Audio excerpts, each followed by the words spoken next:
Good afternoon and welcome to this Cepinar.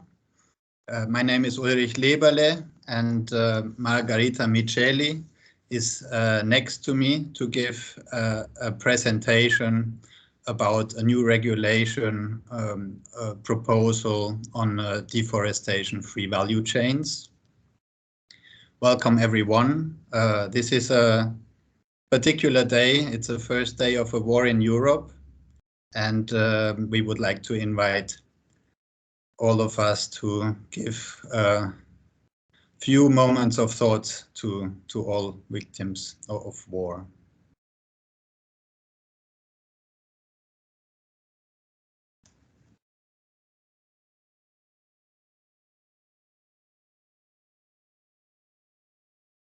Thank you. We would like to make this webinar interactive and as interactive as possible. We will have a question and answer session, but we will also have some polls. So please familiarize with Menti and use the code 47097919 that you see here in the slide, and it will be also repeated.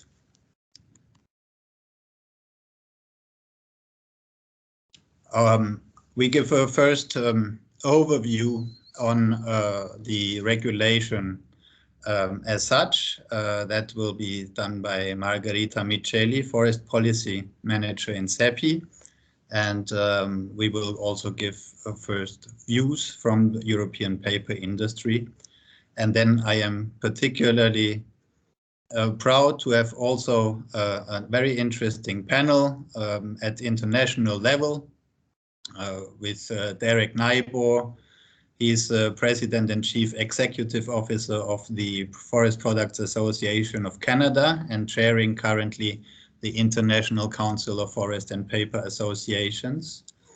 We will then have some views from Manu Jose Matam, who is working on public affairs at IKEA, and views from Silvia Melegari, who is Secretary General of the woodworking industry in Europe. And then we will have time for questions and answers. Please note that this seminar is recorded. We have also quite some interest from other parts of the world, which for whom it's difficult to follow at the moment. We also would like, as in all CEPI meetings, remind about the competition rules. So please keep in mind those competition rules when taking the floor. Thank you very much. We are now with the first poll, which is still a quite straightforward one. So where you're coming from, we would like to get a little bit of a picture where you're from. Let's leave a few seconds for that to give an idea.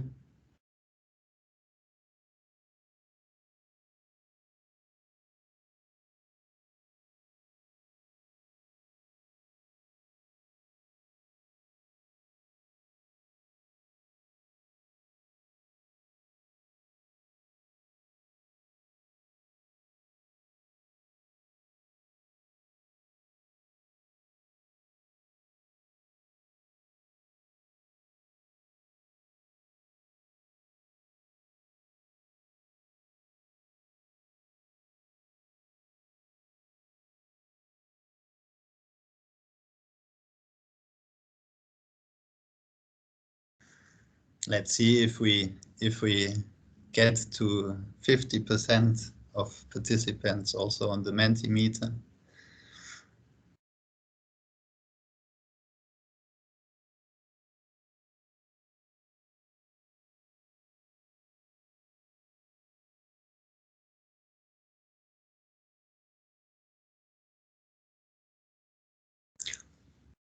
All right, we're basically there. I think the picture is quite clear. So mostly, of course, EU 27, but then also very happy to see some guests from other parts of the world joining us, and they will get the record as well from this meeting. And now I hand over to my colleague Margherita. Good morning and good afternoon, everybody. I hope you can see my screen. Otherwise, try again with the sharing. So, voila. I think it needs to be shared again. Yes. Thank you. Okay. I think that now we are in the right presentation mode. So I will try to give you an overview, quite quick overview of this new proposal for a regulation, what are the main changes it introduces, and what is the potential impact for our industry and maybe for the forest-based industries at large, before I leave the floor back to Ulrich to present a bit the view of Cepi and of the European paper industry on this file. For a start, maybe we can start with a general introduction on what is ahead of us and what has been already done in terms of political debate and discussion on this file. So just as a reminder, this is still quite a new debate, in the sense that the regulation the proposal for a regulation was published in November last year, and is now going to the usual co-decision process in the Parliament and in the Council of the European Union. So there has already been a political debate in February at the level of Ministers of Agriculture and Forestry of European member states. There will be another political debate at the level of Environment Council, and then there will also be a debate and a vote on the position of the European Parliament in spring, and in spring this year in the Environment Committee. And we can assume from the information that we have now that there will be already a first draft position of the Council before the summer break, let's say by the end of June, and also a first vote in the relevant committee in the Parliament in July. So there are quite, we have some months ahead of intense debate, and we are hosting, of course, this webinar also to engage in this and to have the voice of the paper industry heard in this discussion. Let's maybe move to the content of the regulation, so that the implications for our industries are clear as much as possible. So first of all, what are the aims and the products that are covered in the regulation? The regulation clearly says the aim to stop or prevent the import, but also export of commodities that are somehow related to deforestation. So both concerning imports to the EU, but also exports from the EU. The commodities concerned are mainly agricultural commodities, cattle, cocoa, coffee, palm oil and soya, but also wood and a number of derived products. So for example, all the products within the pulp and paper chapter of the combined nomenclature are included with the exception of waste products.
Can you hear me now?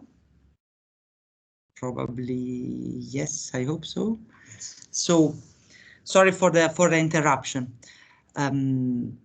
Let's go back to this Article 3 on prohibition. So as I was saying, the regulation prohibits to place on the market products that are not deforestation free, that are of illegal origin, according to and that is the same requirement that was already in the EU timber regulation. So this new framework, by all means, repeals the timber regulation, and it prohibits to place on the market products that are not covered by a due diligence statement. So for that, that now becomes a prerequisite to place on the market.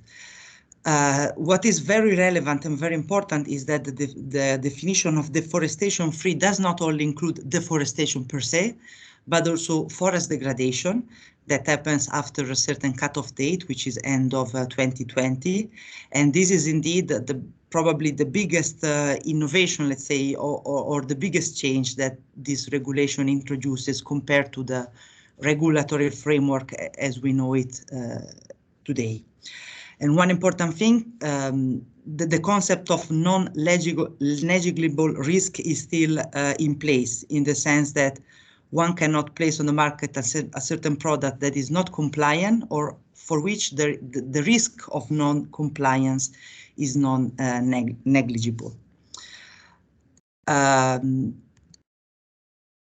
Coming to the forest degradation concept that we said is the biggest or maybe the most impactful change of this regulation. So the concept of deforestation is tightly linked or exclusively linked to land use conversion. So a piece of land is considered to be deforested for the purposes of this regulation if it is converted to agricultural use.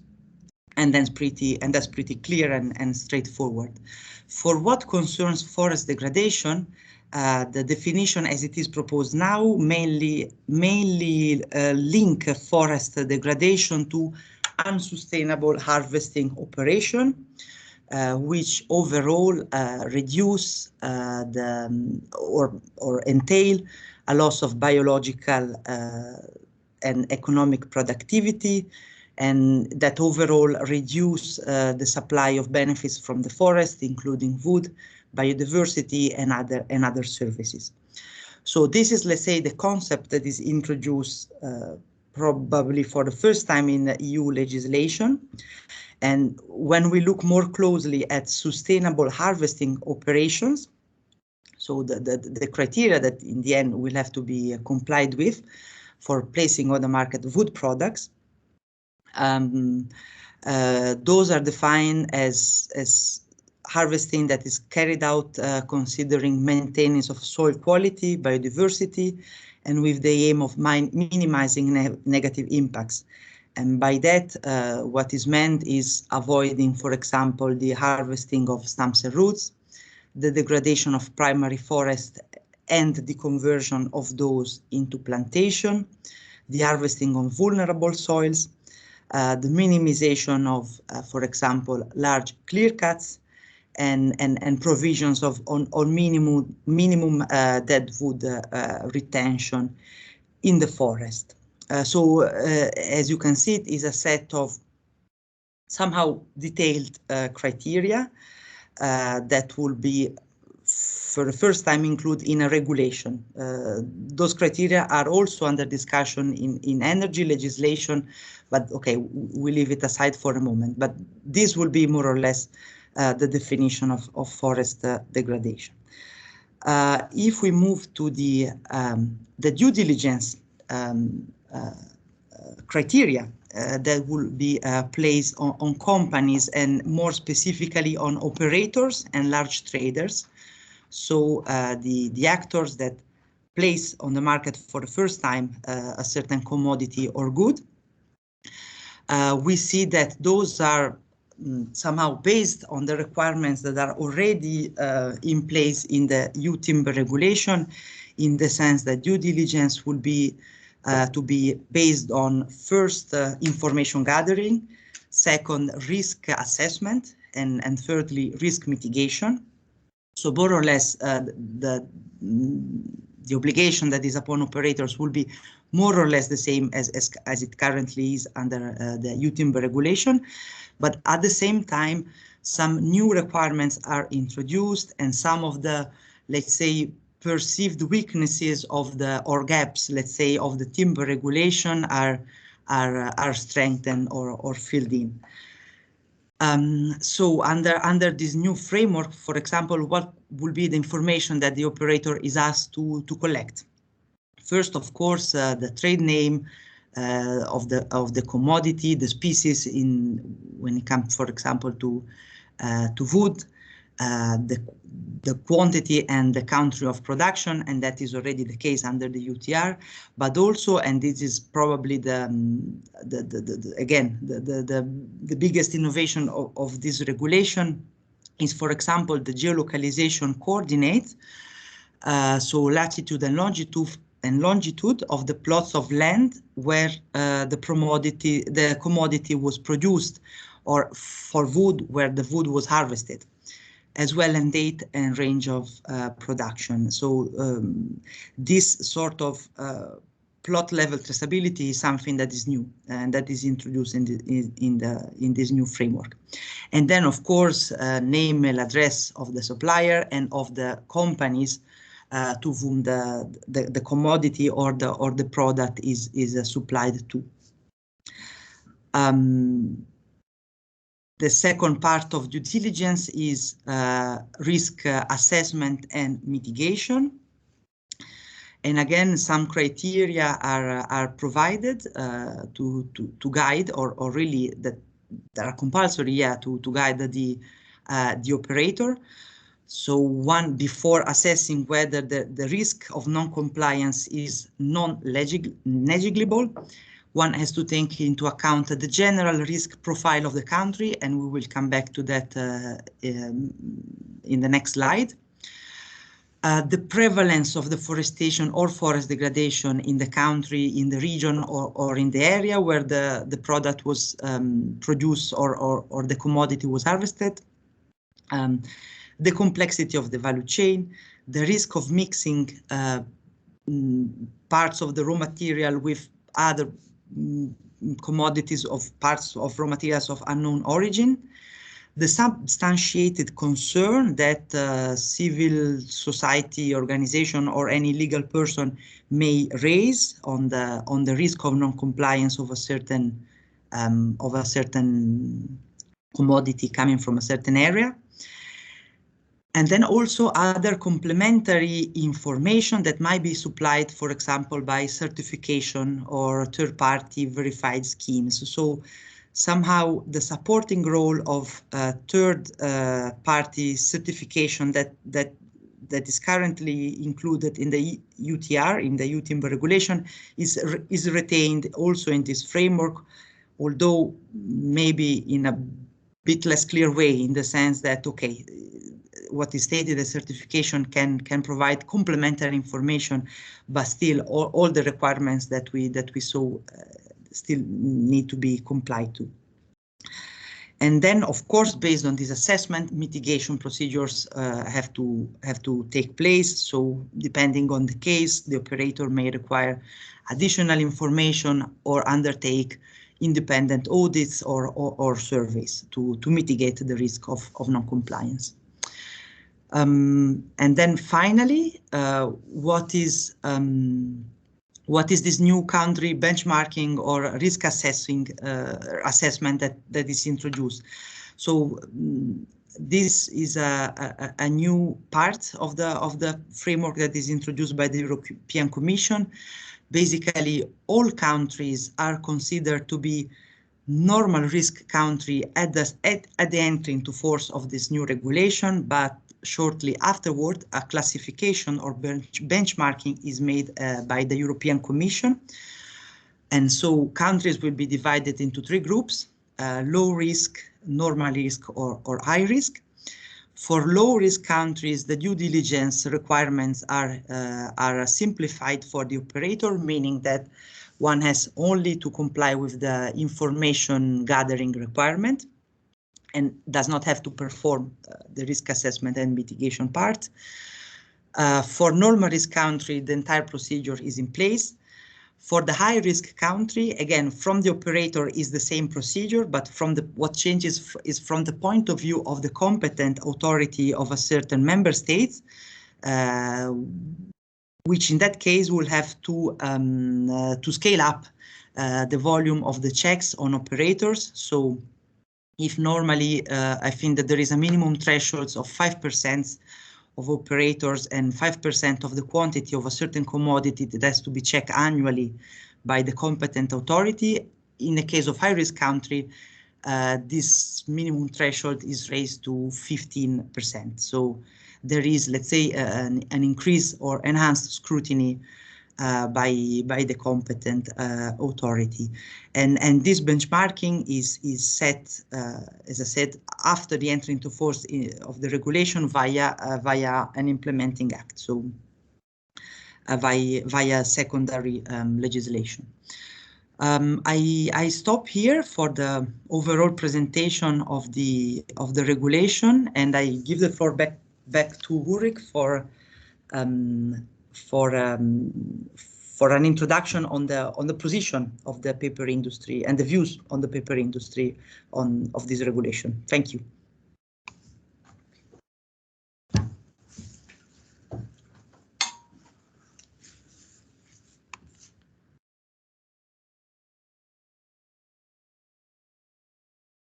Thank you, Margherita. So I would like to start a bit the discussion on how we view this proposal from the European Commission before giving floor also to the colleagues from other associations and other parts of the world, companies. And but before doing so, I would like to remind you that you don't need to necessarily wait for the Q&A. So if you have any questions, don't hesitate to put them into the chat already before, so that we can then address them when we go into our discussion later on. So in our view, this regulation needs to address what is really driving deforestation globally, and here we see that the Commission itself has, in its impact assessment, has referred to studies that show that over 80% of global deforestation is driven by agricultural expansion, and more recently, after this Commission proposal has been issued, the FAO, so the Forest and Agriculture Organization of the UN, confirmed this, and even with an even higher number, that almost 90% of global deforestation is actually due to agricultural deforestation, and whereas forest products have been and their risk on deforestation has been triggered or has been tackled through the EU timber regulation that we have in place for forest and wood and wood-based products. But then, so the focus needs to be really there. How can we focus this? What we see as a principal problem with the regulation, that the regulation proposal tries to also regulate forest management, not only in Europe but also beyond the EU, and by including wording on forest degradation. But this is sustainable forest management is a dynamic concept. We don't believe that the European regulation can regulate. That needs to be done through the pan-European processes that we have with Forest Europe and also at international level, not through a regulation that is trying to tackle deforestation, mainly driven from agricultural. But so putting those two together will create a problem in finding solutions. Also, forest degradation is not as clearly defined as forest deforestation is. So that it depends more on countries, and also the Forest and Agricultural Organization refers here to national definitions and reporting purposes, also very difficult to capture through a European regulation. Then what we also see as problematic is that the forest degradation is then reduced to a list of unsustainable harvesting operations, and that ignores that there is a need to adapt the practices to local conditions, and it also ignores that some forest degradation is also driven by developments that have not to do with the harvesting. And so that creates a lot of legal uncertainty, and we believe it's this disproportionate burden on operators from the forest sector, which is not tackling the real drivers of the forest loss, which this regulation is intended to do. And you have seen the list of commodities that are mostly needs to be tackled. We also believe that the definitions established from the FAO needs to be used as possible. We already talked about degradation, where this is becoming problematic, but then on deforestation, we feel that the proposal goes in is right, so that it is very close to FAO definition, and that it tackles also defines it as deforestation when it's transformed into an agricultural area. So that would be the right approach as far as the definition for deforestation is concerned. Thirdly, what we miss is a stronger recognition of what has been already done, in particularly in the forest sector with paper industry. We have a very strong commitment to third-party certification, be it FSC or PEFC, but a lot of wood and pulp is already going through these chain of custodies coming from certified forests, and we believe that in the proposal this is not sufficiently recognized and needs to be improved. As a fourth point, we believe that the geolocalization requirement that Margarita explained earlier is a challenge that is also not proportionate to what we are trying to solve here. Also, especially in the wood sector, we have complicated supply chains. We have mixture of fibers than in pulp, mixtures even more in paper, and that creates issues as far as confidentiality is concerned, but also practical solutions that have to be found, that may be found, but are then really disproportionate. Think about the wood yard in the sawmills, and then needing to keep everything very separate. And a final point that we already raised when we talked about the EU timber regulation, we believe that the product scope is not consistent. So here we believe that if wood and wood products are included, we believe it needs to be more consistent, so that printed products are also included, so that we don't risk a change in actually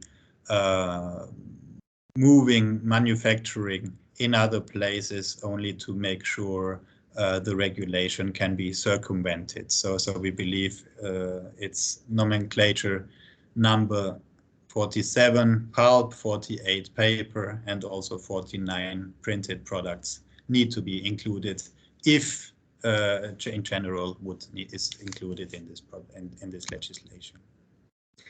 Thank you very much for the attention so far.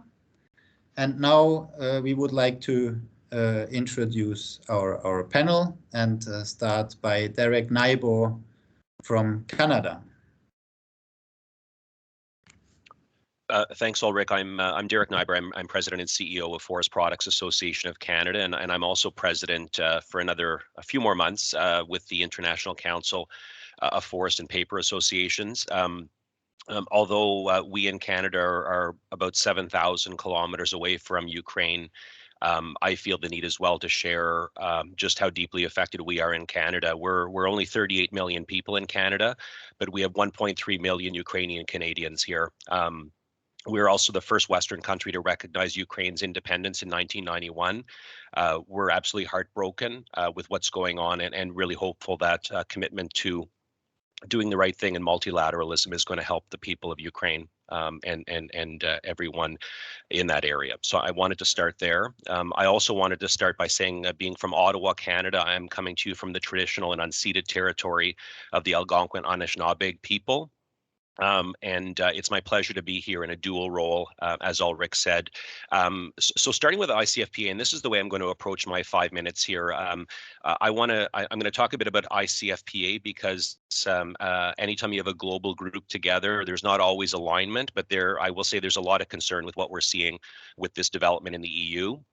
And then I want to close my last couple of minutes with sharing the Canadian context. So imagining a world where this was imposed on Canadian forestry. And I think you'll see some parallels in terms of some of the concerns that EU industry and workers might have. I will also add, and I will not speak for other groups, but I will tell you, working on issues like this here in Canada, that I do know a number of our Indigenous partners in the forestry business and our partners in organized labor would share industry's concern with a number of these proposed measures. So in terms of ICFPA, who we are, 18 associations operating across 28 countries. The real value here is working together towards common goals and ideas and sharing information on everything from water use to broader sustainability to equity, diversity, and inclusion in our workforce to worker safety. So a really broad, I would best describe it as a great information sharing network where we learn a lot from each other. And today's webinar is just another example of that opportunity to share and learn. Next slide, please.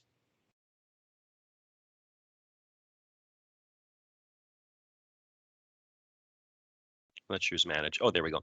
I'll leave the mission here. I know this is going to be distributed, but as I said, that's the kind of work that we do as a global cooperative or a global network. Next slide, please. And I wanted to talk. So ICFPA proper is concerned for a couple of reasons. I would say more broadly. Number one, because of the precedent-setting impact of this policy development, we do view this as having potential impact beyond the borders of the EU. And we also, a lot of ICFPA members have in and outflow trading relationships with members of the EU. So a lot of interest and concern, and a lot of people are really following this closely.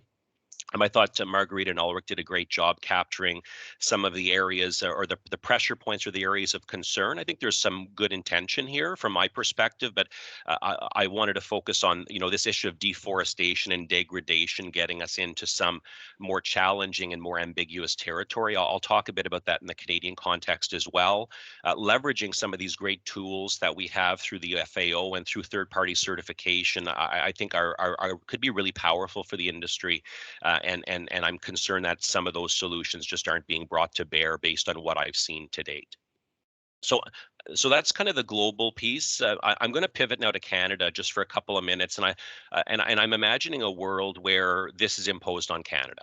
And I want to talk to you a little bit about why I'm concerned. And so we'll go to the next slide. And the first thing I'll say about in Canada, we are a little bit different from other markets. 94% of the lands that our members, our industry operates on Canada are in fact public lands. So in some ways that trust or that social license piece for us is even more important because governments are signing off on our harvesting plans. Those harvesting plans are built on local input. input, local science, local realities. And you know, we're working with snowmobile clubs and hunters and trappers and indigenous communities, often who want different things in their region. So an overarching broader framework sometimes doesn't meet the needs of local communities who might value one value over another. The other thing I would say, and I'll get into a little bit more on this, is the value of carbon. We're on a path in Canada to net zero carbon by 2050. We know that our industry can go beyond net zero well before 2050, but that's contingent on our ability to sustainably manage the land base. Our provincial and national parks in Canada are now carbon sources. Protecting an area does not necessarily mean it's going to store carbon forever. There was a study out by the International Boreal Forest, a few researchers, I think it's the Research Association, 6 boreal countries that were looking at carbon stocks specifically in boreal forests. And it looked to the more intensive management in Nordic countries being much better in terms of not only storing carbon, but also providing products to their people, whereby the unmanaged forests of Alaska, although not subject to harvesting, had much lower carbon stocks because of fire. And fire is a big piece that we're concerned about in Canada in terms of the changing dynamic on our land base as the climate changes. So this slide this talks about the structure we have in Canada, the many layers upon layers of accountability and commitments to sustainability, of which third-party certification is an important part. You know, all of our members at FPAC are third-party certified, but writ large in Canada, about 80% of the lands are third-party certified. Next slide. I also want to talk about conservation and effective conservation measures. And this is the profile in Canada right now. And we're on a track to protect our terrestrial lands by 25% by 2025 and 30% by 2030. But the conversation here in Canada is around effective conservation, which doesn't mean always absolute protection. If you look at our land base in Canada, about 11% of our lands are absolutely protected. We've got 41% of our forests that are not managed at all. And we have 48% of our forests that we are managing. But I will say, of that 48% we're managing on in Canada, today, just a little over 50% of that is under some kind of an effective conservation measure right now, whether that's for a caribou calving ground from March to June, or a blanding turtle crossings, wildlife habitat areas, depending on the region. And this is where local input and information and science and data is so critical to meet the needs of those local communities. Next slide, please.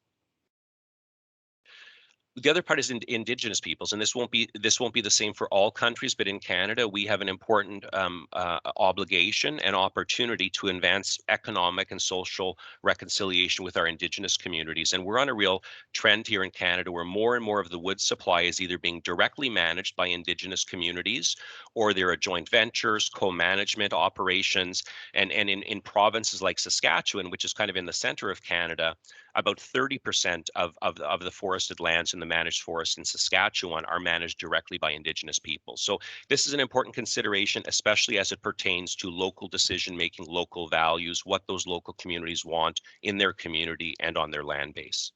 Next slide, please. This is a profile of, and people are often surprised when they see this. You know, our boreal forests in Canada are natural disturbance driven.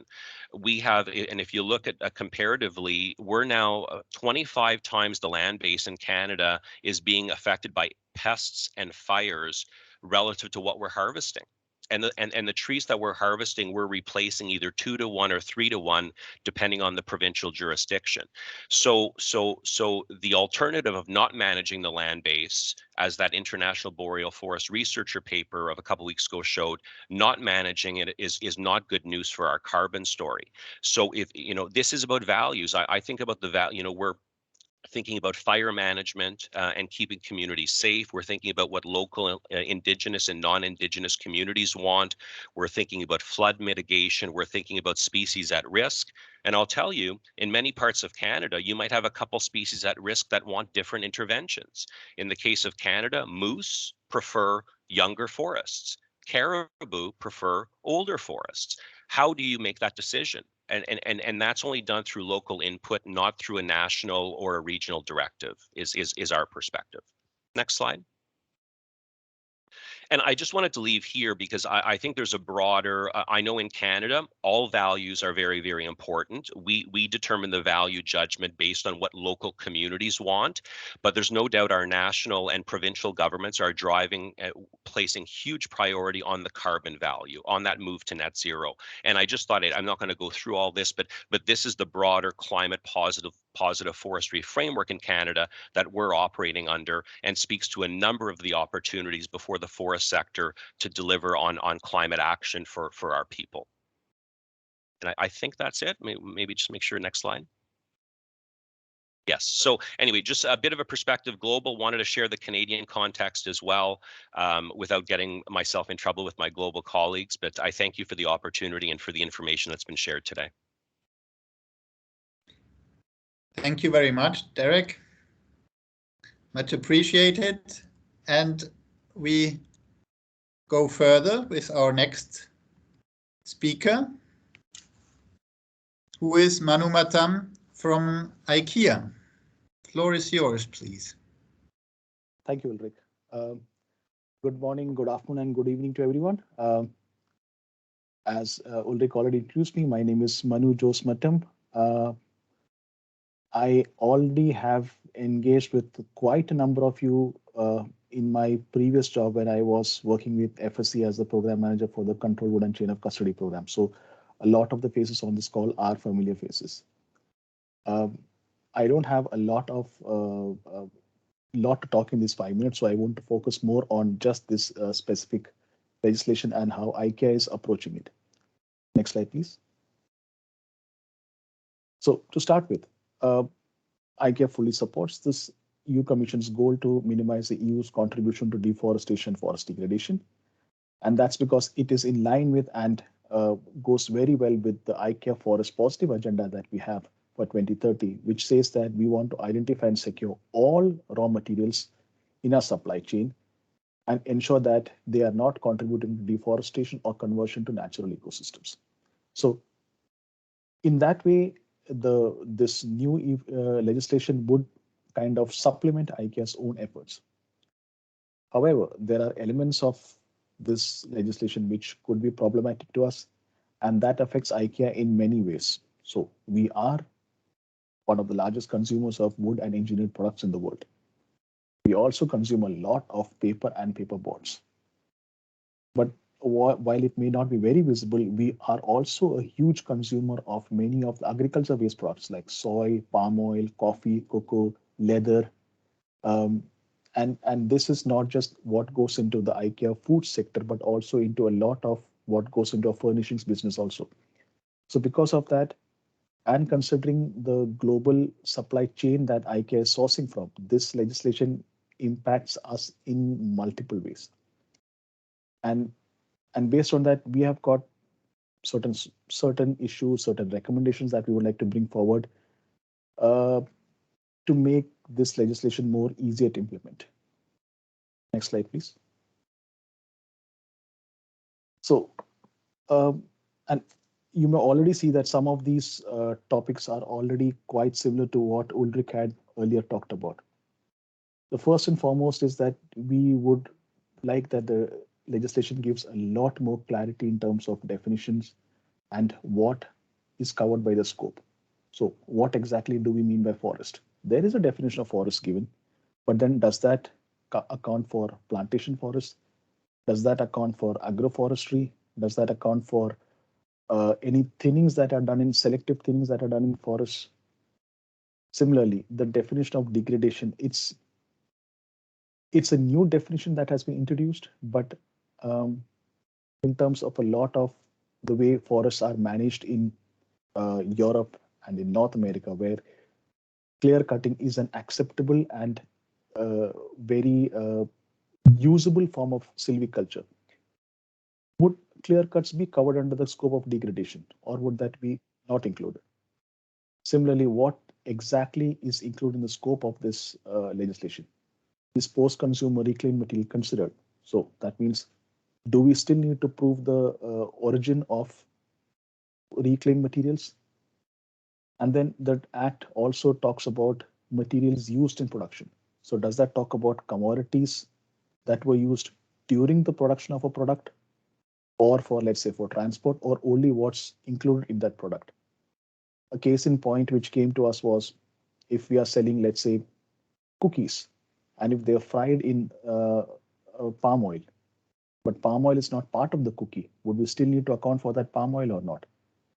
So those are some areas where we still want more clarity. The second is the Act talks about country level benchmarking and low standard and high risk levels.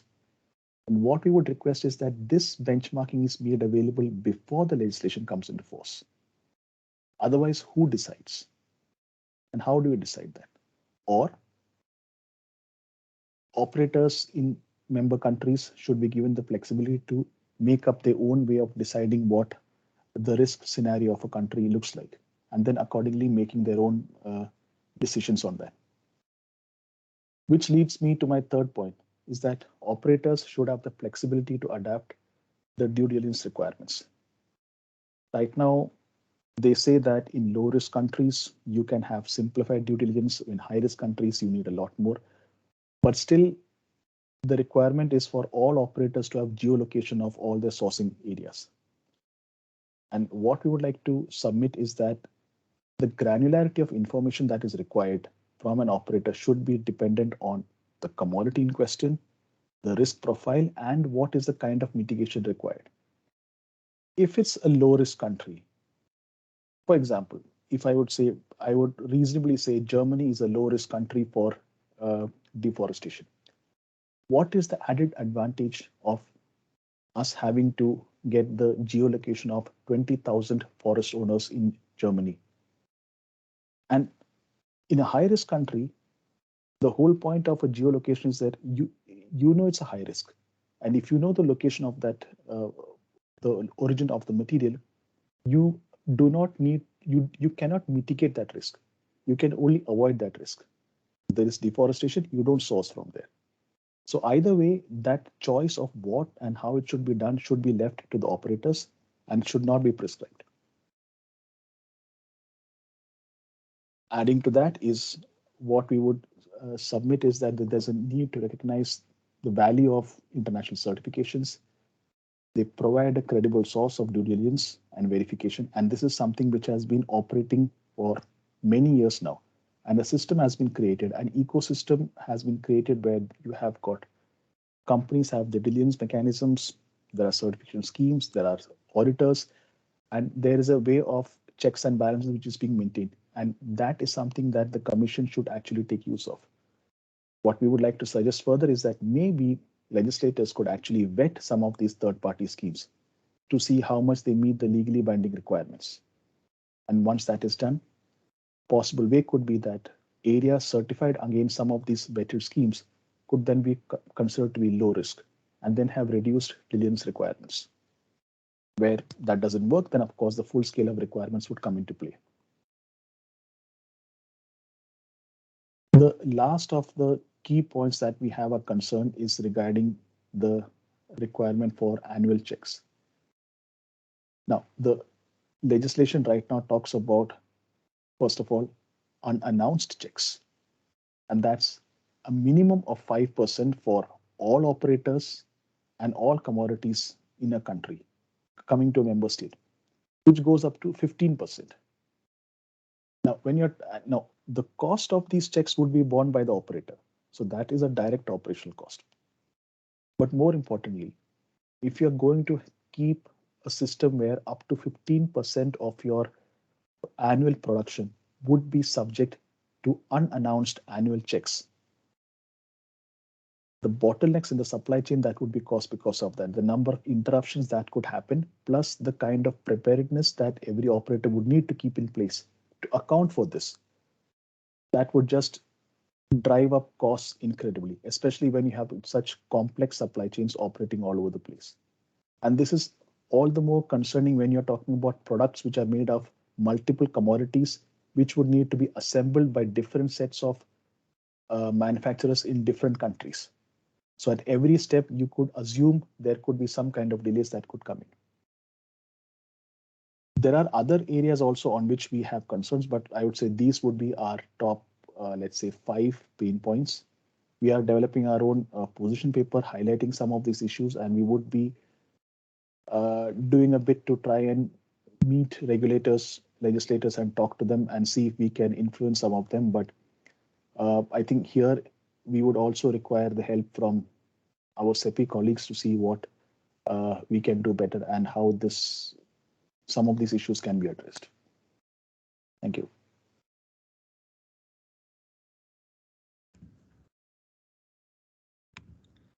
Thank you, Manu. And I lead directly over to our last speaker, who is Silvia Melegari from CIWA. Hello, Silvia. Floor is yours. Thank you very much. Indeed, I'm going to speak on behalf of the European Confederation of the Woodworking Industry. Similar to CEPI, we are a lobby organization. That means that we analyze the European legislation and we try to have an impact assessment of what it could be the consequences for our industry. What I'm going to present you today is not just the point of view of CEBOA, of our direct members. Next slide, please. But it represents actually the concern of the European woodworking and furniture industry value chain. So starting from CEBOA, we have collected the impression, the point of view of our colleague from the furniture industry, the sawmill industry, the wood-based panel, and the parquet industry. And we have prepared really a list of concern that we have already present in the framework of the ongoing work of the Council, but also to the rapporteur for this dossier in the European Parliament. It goes without saying that the European timber and furniture industry will strongly condemn any form of illegal logging. A lot of investment have been done in order to ensure traceability of our product and the compliance, of course, with the UTR regulation that has been actually so far in place. It was said already before that one of the concerns is related to the definition of forest degradation or degraded forest.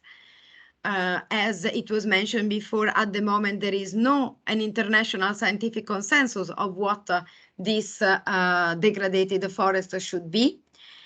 And our risk, because this regulation does not only apply to non-EU country, but it also applies in the EU. And our sector mainly purchases wood only from European forests. We calculate roughly 90%. That could imply that the harvesting activity can be affected and there could be a raw material concern and reduction. We fully support this. No, sorry, back. We fully support the certification scheme, and we believe that this should be under the category of negligible risk.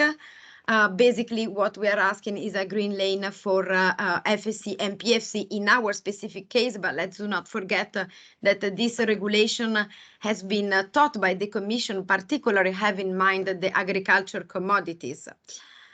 In connection to this point, if you were familiar with the UTR, you may remember that FLECT and CITES product were considered fully compliant with the UTR. So this is another element that we are requesting to the policymaker. We would like that the CITES and FLECT product should continue to be declared compliant with this new regulation. The problem with the CITES is the fact that CITES have a species name with their scientific name and not they do not have a combined nomenclature. That is actually what this new regulation asks for. So this is an aspect that we further have to assess in order to have a credible proposal for the policymaker. Then another element that we believe is going to create additional work for our members is the fact that both operators and traders will be obliged to do due diligence.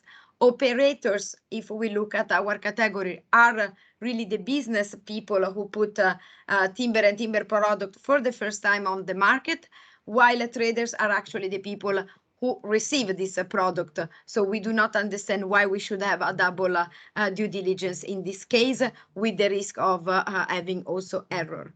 Next, please. Thank you. It was already mentioned, the geolocalization concern. Ulrich even mentioned the sawmill.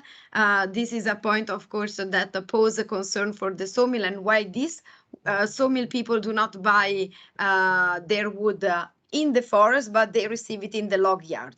And of course, logs are not only from one plot, but there are numerous plots where the wood comes from. And of course, it's not the sawmill people who can do this geolocalization, but they should receive the information. As you can understand, sawmiller cannot be responsible for information that they will receive. So we believe that this geolocalization is still something that presents a high risk of uncertainty, and for this reason it shall not be put as one of the requirements for the standard due diligence, so not even for the high-risk country. The proposal of the Commission already put this for the basic due diligence that should apply to everyone.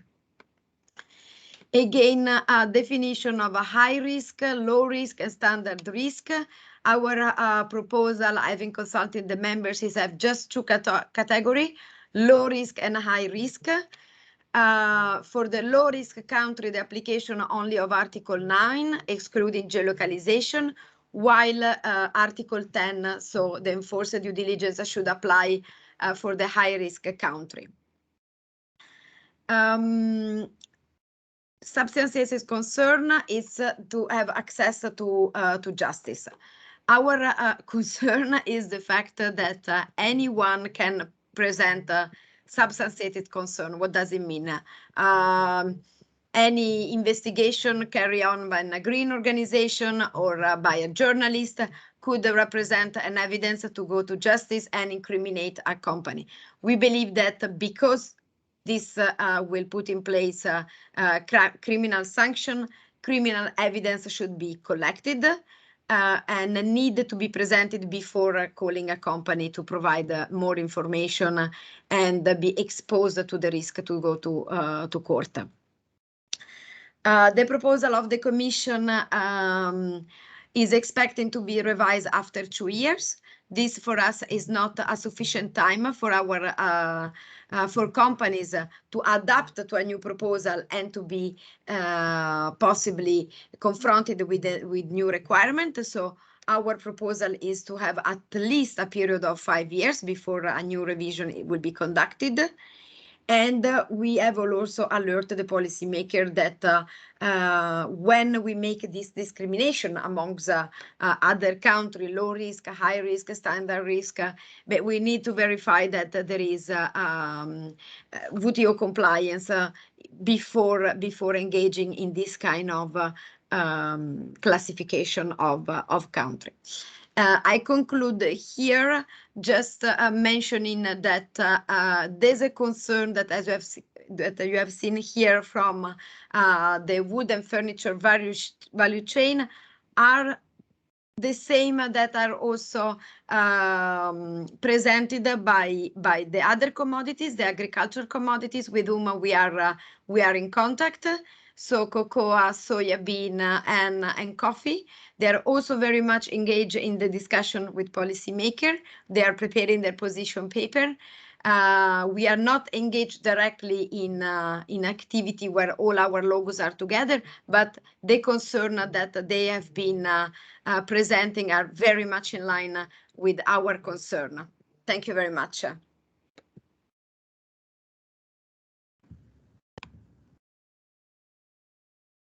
Thank you, Silvia.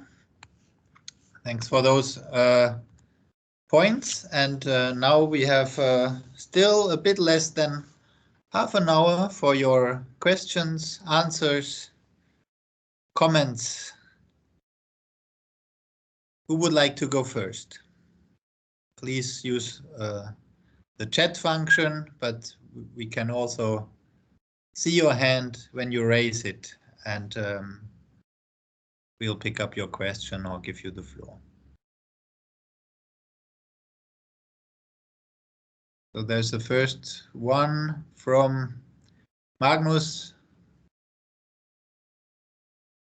Magnus, would you like to take the floor, or should we read out the question? I'll read out. So a question to Manu. The main purpose of this EU regulation is to source and forward deforestation and forest degradation-free material from forest roadside along the value chain. What is your IKEA's position, since you are constantly pointing out to the importance of existing forest certification systems? Will FSC be able to ensure deforestation/degradation-free material at forest roadsides and along the supply chain when FSC certified and controlled wood material is sourced and forwarded by operators or traders? So is conversion-free, which is FSC's official term, deforestation-free? The same question to PEFC and controlled source material. I think that's a question, yeah, to Manu. And let's go one by one, because that is already a quite long and precise one. Thank you, Magnus. And like I said, I need to take off my previous FSC hat on and now start wearing the IKEA hat more often, just to get used to this thing. IKEA's opinion is not that certification is to be a green lane. No, that's not. And certification schemes also would need to pull up their socks a bit more and do changes to the system which make them more aligned a lot more to what this legislation requires. However, what we would like definitely say is that existing certification schemes do have a lot of mechanisms which could serve quite a good purpose in meeting these due diligence requirements. And instead of creating something new and creating new requirements of geolocation for all types of resources, it would be good if the Commission could use these existing certificate standards, see which of those and how they meet the legislation requirements, and whether that could then be used into the system. And like I said, maybe a way forward could be areas which are certified and which meet the Commission's requirements could then be considered low risk, and then need only to do a simplified due diligence instead of the full geolocation. Thank you, Manu. Another question from Michael Proschek-Hauptmann. Is it clear how the new regulation can be linked up to the recently presented draft directive on corporate sustainability due diligence concerning the due diligence requirements? I think it's not going to anyone particular, so we are all asked who would like to go first. Anyone with an opinion there? There is, Ulrich, if I may, there is a connection. It has been published yesterday, so we will need the time to further study this and digest this new initiative. But what we can already say that it's related also to the forestry sector and to the wholesale of wood, but it will affect only companies that have above 250 employees and a net of 40 or plus million turnover worldwide companies. So we are really talking only to large company. These that are under this new proposal of the Commission will go under the category of Group 2. We'll have to apply this new directive for corporability, sustainability due diligence. We'll have to apply to this new requirement in 2 years after the entry in force of the directive, while SMEs, so micro companies are not concerned at all.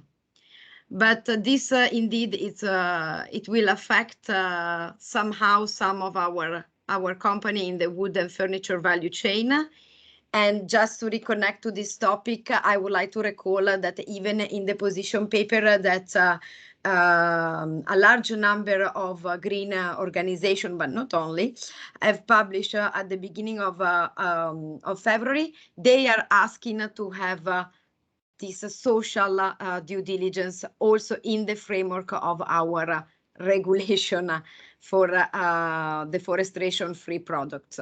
So there is an impact, definitely. Thank you, Silvia. Yeah, maybe one more thing that can be added. I mean, it's clear that this new directive will apply horizontally, but on top of that, for the forest sector in our case and for the other commodities that are mentioned, there will also be this deforestation or degradation due diligence to be performed. So indeed, for our sector, probably this is going to be the reference legislation. Also because it sets requirement really to place products on the market. So before any import or export operation, the due diligence statement has to be uploaded to this platform, has to be checked by competent authorities, and has to be cleared somehow. Yeah, although we are not familiar with this new proposal yet, it's quite clear that the impact of this proposal for a regulation will be immediate, let's say, for operators in our sector. All right.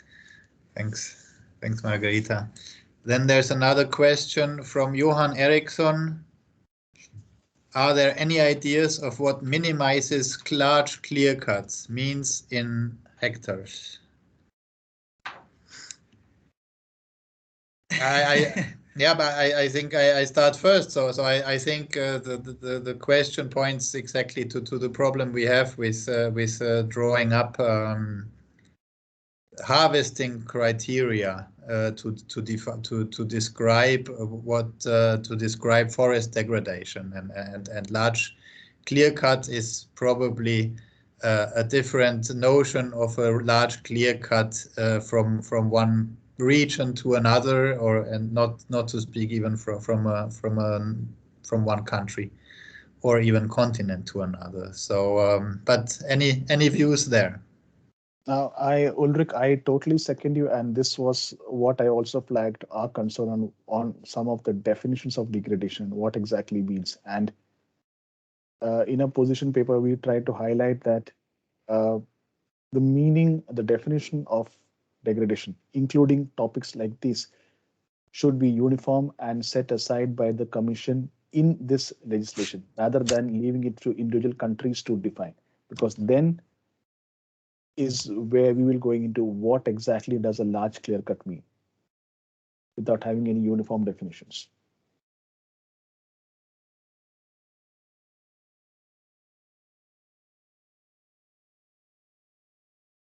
All right. Next, should we? I think there was one before. Yeah. Dennis. Dear colleagues, please advise what will be the next steps in terms of communicating our concerns and position to the authors of the regulation. All the points raised look very clear and obvious from the forest sector professionals. So yes, so I think this is of course not the end of a process. This webinar. I think we had also a question before. So what we need to. We are, of course, already in the middle of discussions at the European Parliament. We know that the rapporteur will present his ideas in March. There will be a first exchange of views in the lead committee, and of course, our sectors need to go together, identify also other coalitions to first identify where we are of our same opinions, where maybe where we are not, and identify where we can work together to address those points with the policymakers, with French presidency, with the member states, and with the European Parliament, and still also go at the same time back to the European Commission for some clarifications, just just as these hectares questions as an example.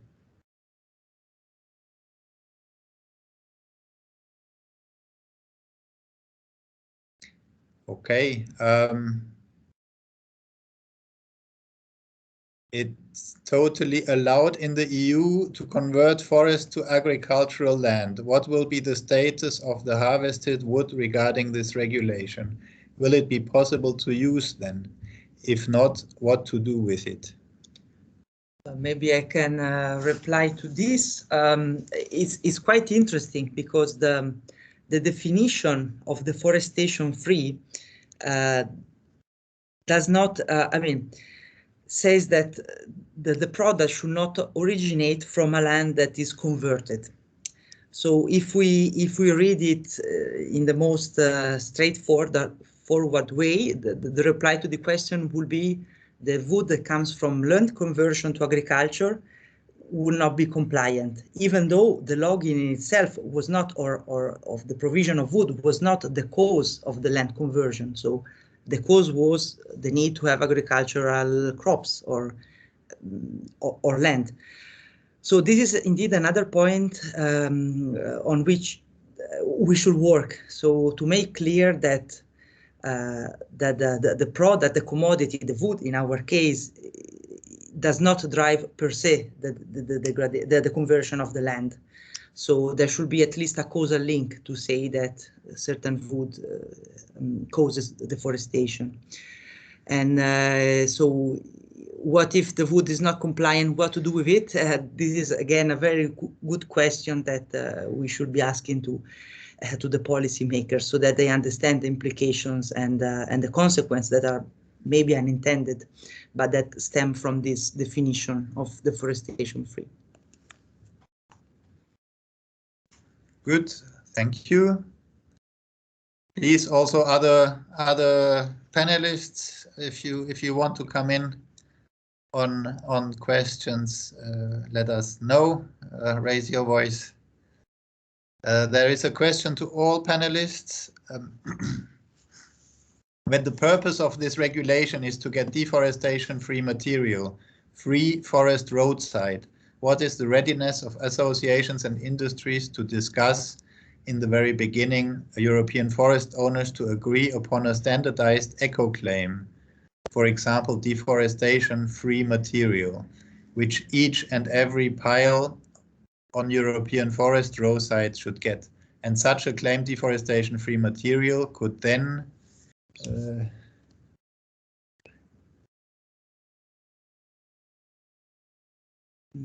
be handled through the full supply chain from forest roadsides to production mills, to wholesalers, to end consumers by means of a chain of custody systems. Example ISO 38200. Such a claim could then also midterm be used in a digitized supply chain solution like a blockchain. So I think, of course, that there is lots of thoughts. If I start first, lots of thinking of how in practical to find practical solutions. But I think before these practical solutions are thought of, it is important to think: is it really a proportionate way to regulate the wood sector in the regulation that is targeting agricultural commodities? So of course afterwards we need to find, when the final piece of legislation is there, we need to find what are the most effective and including cost-effective solutions to comply. But on one aspect in this long answer, in this long question, I would not think that labeling is a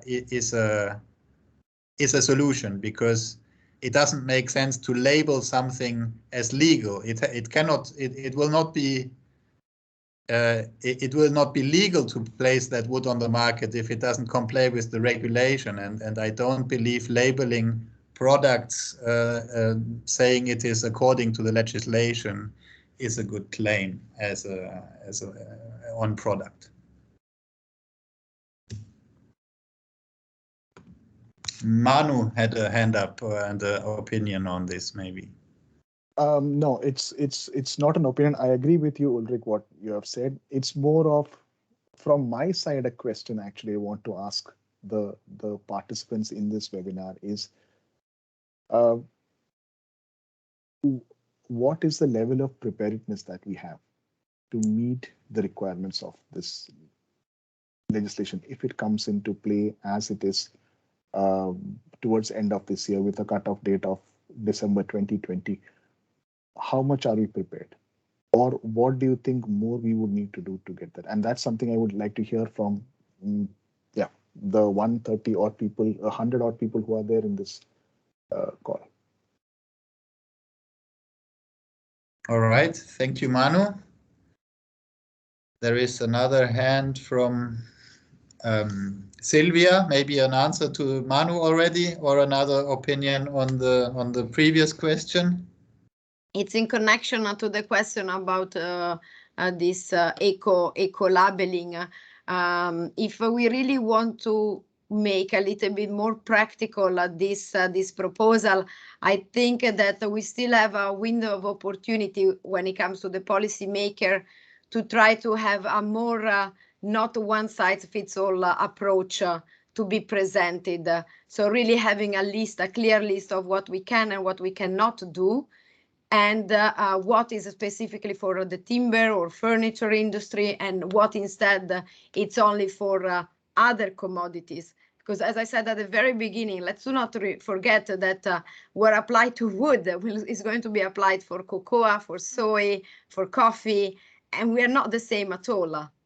So I think that diversify a little bit the approach for what it concerns the due diligence. It should not be something so unrealistic also for the Commission, because they're putting together commodities that do not actually have the same characteristic when it comes to trading them. Okay, thank you. There is Jeanette van Leers and Leersum. Please take the floor.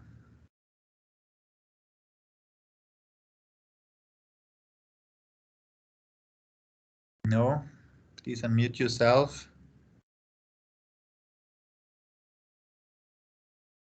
No?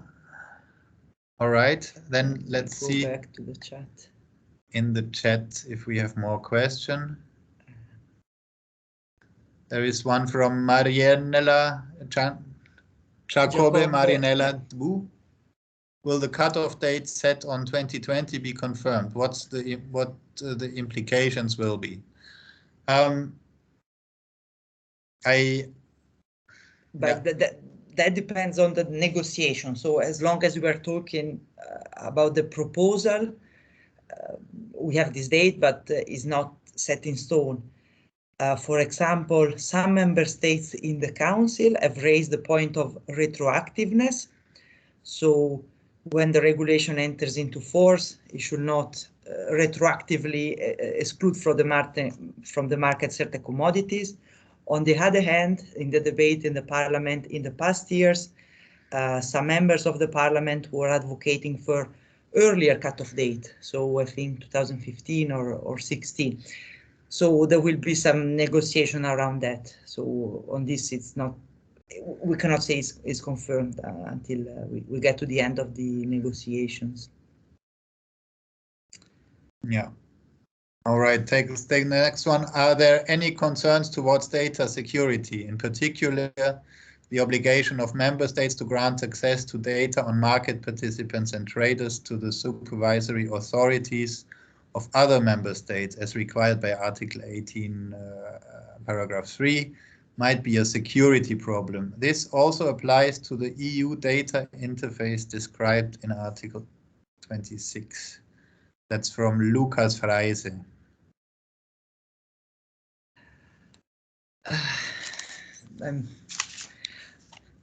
I'm not sure we are in a position, maybe at this point, to reply to this, but the regulation anyway was prepared in consultation also with the taxud services of the Commission, so all the services relating, for example, to custom authorities and so on. So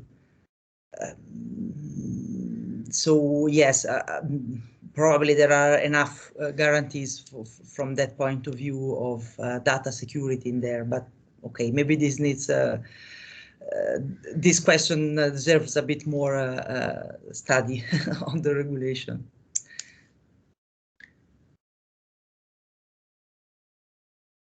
Okay, then.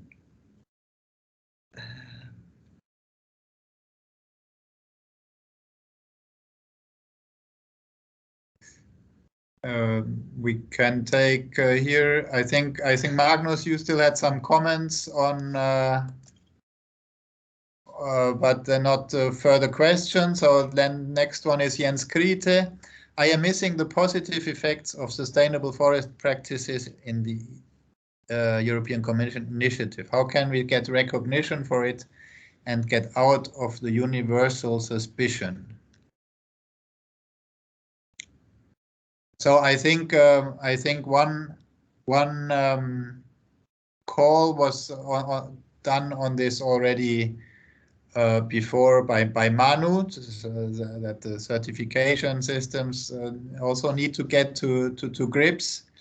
I think the Commission has, of course, also done some studies before publishing the proposal, where it shows maybe also still some shortcomings of certification systems, and so yes, we don't see a lot of that recognition in that proposal, and agree to that assessment, I would say.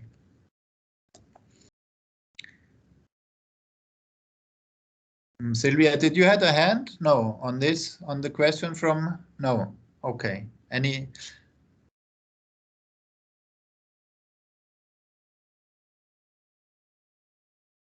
Good. There is more discussion about whether maybe ISO 38200 could be used. That is not as a sustainability label, but as a practical solution to transfer information.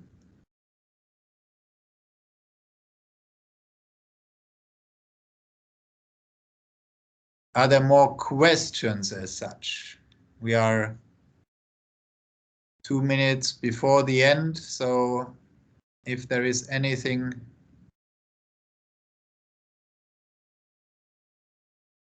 There's another question from Johan Eriksson, due diligence versus certification, what is best? So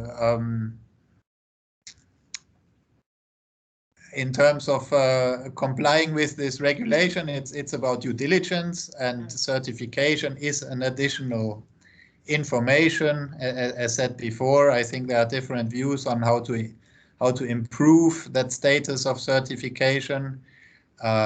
We believe it needs to be at least as having the status as in the current EU timber regulation to comply with those due diligence requirements. There are also, you have heard from the woodworking sector that even green lane status might be a solution. So, but definitely, I think we all agree that the status of certification to comply with these due diligence needs to be improved. Yeah, because at the moment, certification can be used to prove the due diligence, but doesn't substitute. So the due diligence is the requirement, certification is an additional point. So yeah. It's not about what is the best, it's... Yeah, exactly. And then maybe we take Fabrizio Pardi as a last one. Today it seems the certifications have no value either for the EU TR, UK TR, nor for the new regulation. In fact, for example, in the EU markets, large retailers have commissioned certification bodies to carry out audits on EU, UK timber. The certification bodies issue chain of custody certifications, but the same have no value in terms of regulation. It is obvious that the authorities want the last word, but there is a contrast between what is asked and how much the certificates are worth. If this new regulation continues to give no value to forestry certifications, everything will continue to be quite complicated. I would disagree to that partly. I think in the EU timber regulation, it is true that on paper we also felt certification didn't have a great value, but then through subsequent guidance documents from the Commission and further discussion with the member states, there has been more and more recognition of certification in the practical enforcement of the EU timber regulation. I can't talk about the situation in the UK, and happy if we have a last round of the fellow speakers and panelists who would like to comment on this. What we have heard from UK is that UK is not going to transpose the new regulation or the new requirement proposed by the Commission, but they are already foreseen a problem. For example, if they trade with a non-EU country, for example, Africa, but then what they are trading is going to be imported to Belgium, where usually they trade their goods, and then it has to be traded to UK. Then in this case, the UK company will have to do two due diligence, one for the EU market and additionally one for the UK market. So this is but this is more caused by Brexit than by the EU. Nevertheless, this is another aspect that that they have been highlighted. And for what it concerns also product, now I refer to the sawn product. UK imports a lot of sawn timber from the Scandinavian country, particularly Sweden. Then again, there will be two levels of due diligence. One because it's UK, but one because EU, because the Swedish producer will have to have the list of due diligence requirement because they are exporting outside. So there are issues when it comes to UK, definitely. I would also like to add here that currently a consultation is going on a proposed UK level deforestation legislation. And they are mirroring a lot of things that this current EU legislation is having, but then they have some significant changes also. One key and in a way positive change was they are already talking about what are the minimum requirements for a commodity to be considered under this. So in terms of, let's say, either percentage of in a product or what is the total volumes that an operator does in an annual year before the requirements of the legislation will be applicable to them. So that is different from the way the current EU legislation is talking about, where every bit of any commodity needs to be proven, it needs to be 100% deforestation free, irrespective of what the quantities are involved or how much the volumes that the operator is working on. But like I said, both of them are moving in a similar direction. Thank you, Manu. As we understand it, in the UK, the option of really taking an approach on agricultural commodities and leaving wood to the UK timber regulation seems to be still on the table, but and so that may be one of the few positive developments since Brexit, that we have some best practice from the UK maybe there that we could see imitated in the EU. With that, we would like to close this session. It has been very interesting for us. Thanks a lot. We are looking forward to further good discussions and cooperations on this regulation. Thank you very much. You will get the recordings and presentations very soon. Goodbye. Thank you. Goodbye.